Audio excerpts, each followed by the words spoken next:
Hello, I'm Nicole Shabokas, Director of Scentsy Family Group Skyward Bound, and I'm going to share with you today how I make Scentsy samples. Because I believe that if everything that we pass out has a scent to it, it is more likely to get in people's mind, and they're going to remember it and remember me maybe. So I have a couple different ways that I like to make samples. One way is to just use a regular Scentsy bar and a crinkle cutter. And it's just crinkle cutters that you use for vegetables. And all I do is I pop the whole cube, or the whole bar out, and then I just separate the cube. I do put it in my pocket for a little while so it gets it a little bit softer.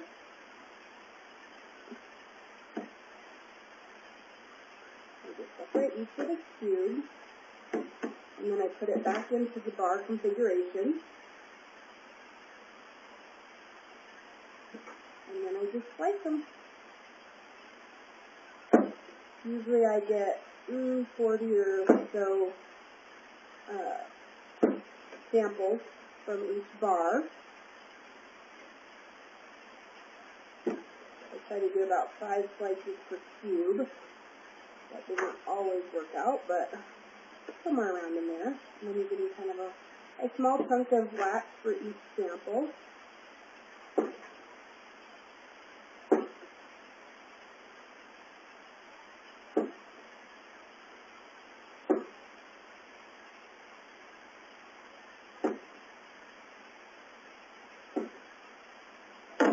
And then you have them just all apart there.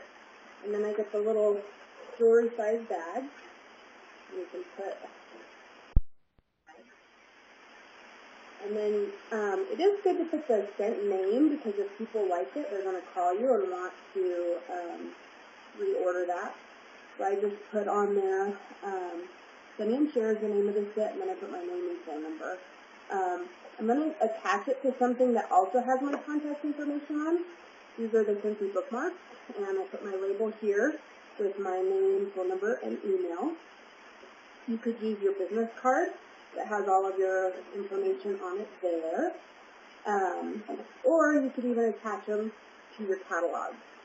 And if you're not attaching them to your catalog, you want to use one of the Scentsy rub-on, rub-and smell stickers, or spray your catalog. The other way that I make samples is by melting the wax. I just use a paper Dixie bowl and melt the wax, and then I pour it into candy molds. And I just get these at a local craft store. And you can kind of kink the corners so it makes a nice pour spout. Sorry, my dogs are making noise in the background. And then I just pour the samples into these molds. And then I let them harden for a minute, and then I put them in the freezer for a few minutes, and then they just pop right out, and you can put the samples in the bag and do the same thing. So that's the ways that I do samples. You can get all kinds of different candy molds.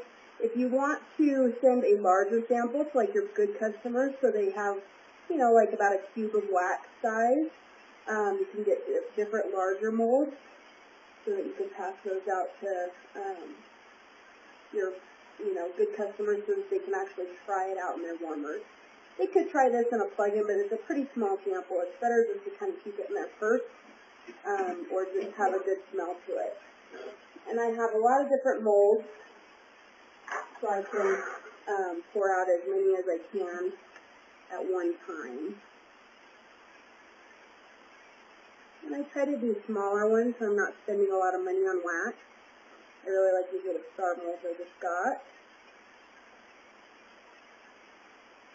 And then you can also staple them to the Scent of the Month flyers if you get the Scent and Warmer of the Month, or you could just buy the flyers on the Scentsy Family store or with an order.